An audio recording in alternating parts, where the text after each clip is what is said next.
What's it like being a drill sergeant? It's absolutely miserable. Terrible. Kid flip!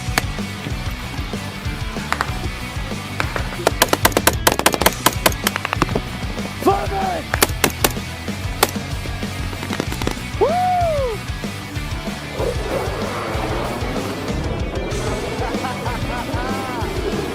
Yeah!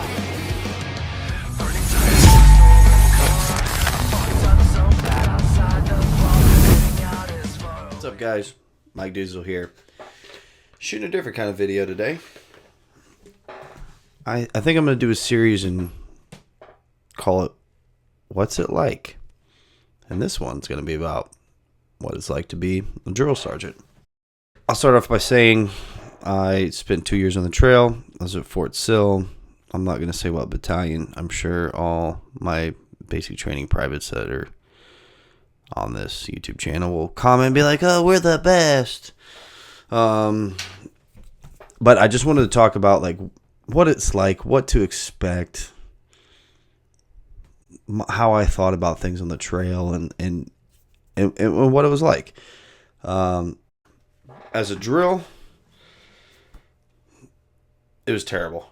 I mean, I really can't. No ifs, ands, or buts about it. It was absolutely terrible. I mean, there were times I enjoyed on the trail. In hindsight, it was amazing. Like career progression wise, the amount of professional development I incurred. My sergeant major was awesome about it. The new one I got, the one before, the one that was there when I left, that dude was absolutely worthless. Oh my God, terrible. One that was there when I left, he was awesome. They took care of the drills. At the end of the day, they took care of us. We're the ones that made the post go around. So, The big thing I wanted to talk about was like the mindset, like of being a drill, because everybody thinks it's just like all the screaming and yelling, and you're just like, oh my God, just knife handing everybody all over the place.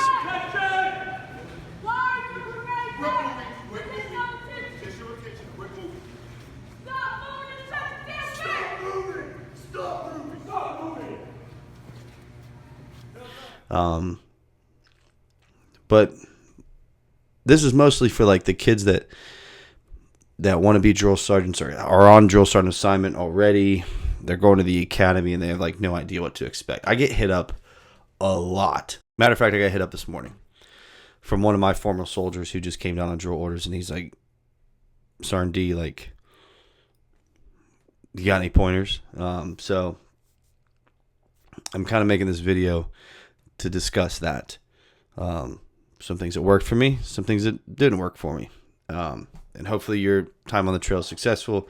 You keep your hat and your badge, and you crank out the best product you can, because that's what you're doing. You're cranking out a product for the people of the United States. I'm sorry if you hear my chair squeaking. I'm not one of those cool YouTubers that has like a $500 chair. This is like a $20 chair from Walmart or something, because I don't care. First impressions of the trail. Well, we'll go about the Drill Sergeant Academy. First impressions of the Drill Sergeant Academy. Professional. One of my drill sergeant leaders is here in my unit right now. Oh no. I know it has changed there. From people I know that are DSLs or have been DSLs, there is a giant shift in that academy, and I'm not going to say one way or the other, but you can pick up what I'm putting down. Not what it used to be, apparently. But I had two amazing DSLs. I'm not going to drop their names because they might not want me to mention their names. I was highly impressed. Highly impressed. It gave me the feeling that I was back in basic training again, which is the desired effect that they want, and it made sense, and it was awesome. I mean, they weren't yelling at me because I had a brand new uniform, I had a brand new everything, and my hair was in regulation, so I didn't have to worry about it. And they knew the regulation, they knew everything. It was awesome. You spend 9 weeks and you go through basic training again as a staff sergeant. So you have these expectations when you come through basic training, and then going through the Drill Sergeant Academy, you think it's all going to be like just awesome. And then you get to your unit. I went to Fort Sill. So if I call it a battery, that's why.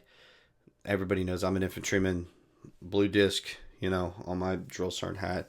I was a cold weather casualty, underwater dolphin instructor. I deployed to Antarctica for 9 months.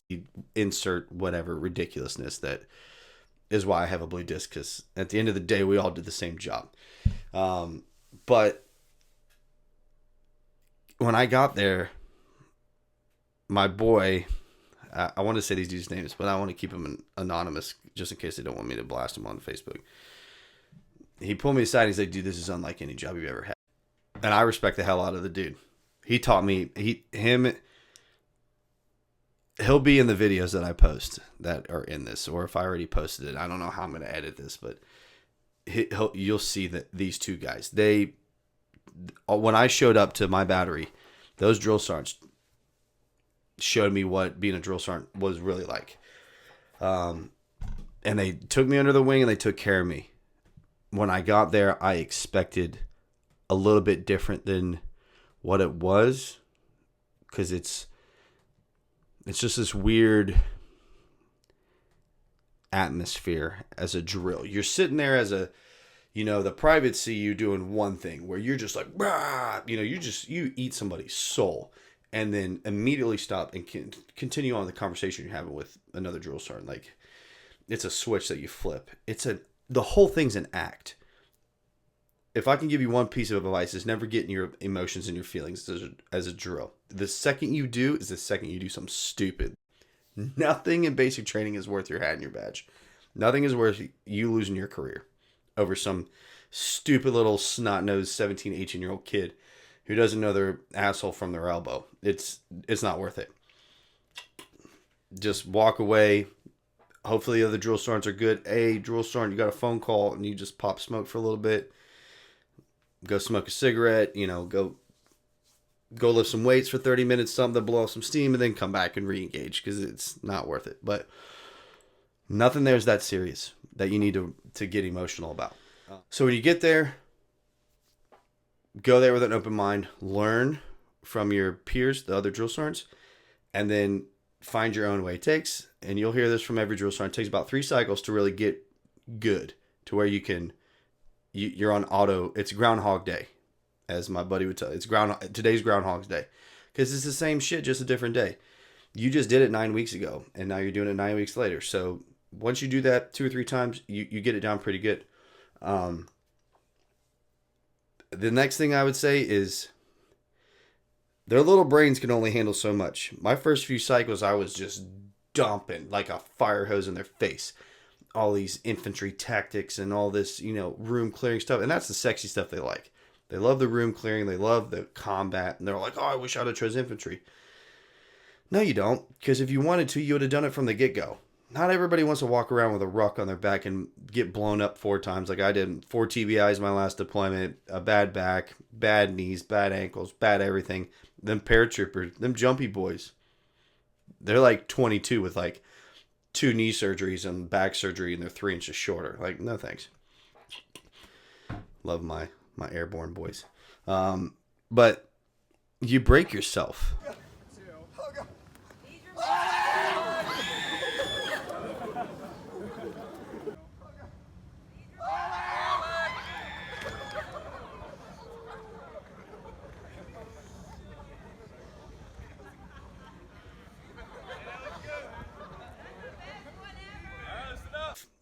The biggest thing I learned as a drill, my last 3 cycles on the trail, once I started doing this, it made my life so much easier. I only taught what they needed to know. As soon as I stopped blasting them with information and flooding them with so much information, the product that I was turning out at the end of 9 weeks was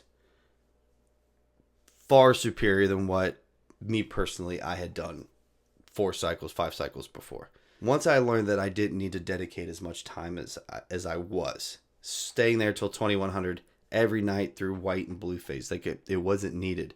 And then privates had done shut me off at 1700. Once they eat dinner chow, everything you give to them after dinner chow is just icing on the cake. They don't really care about what you're saying. They're 17, 18-year-old kids. They can sit in front of a TV and play Call of Duty for 14 hours a day. But you ask them to like pay attention to an hour-long class, and and they're bobbing for apples. If you're going to be a drill, teach the POI. Give them a little bit of extra here and there, but don't flood them with all the knowledge that you have, because you'll blow their mind. Give them what they need to know, and that's it. As soon as you give them that, man, cut sling load, bro. Let them ride. It's not worth it to sit there and dump all this info on them that they're not going to retain. As soon as I did that, my family life was better because I wasn't as work as long. My relationship with my wife was better. My relationship with my kids were better. My relationship with my drill sergeants and my battery was better. Everything was better. The trainees were getting better information. They were more well equipped to go straight to AIT afterwards, and go on about their career. I set them up better for success when I didn't bombard them with a ton of information.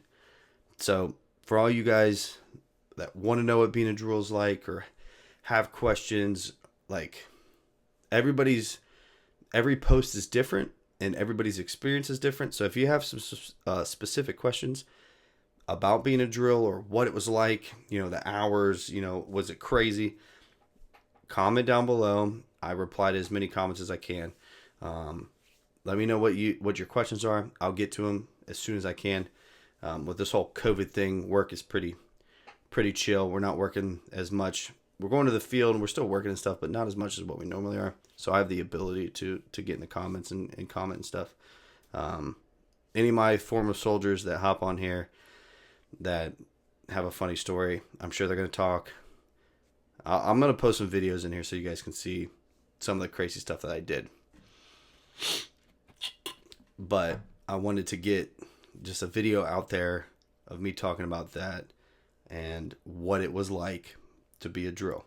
So please like, comment, subscribe, hit that notification bell down below so you get my videos as soon as they come out. I appreciate you guys. Thanks for watching this video.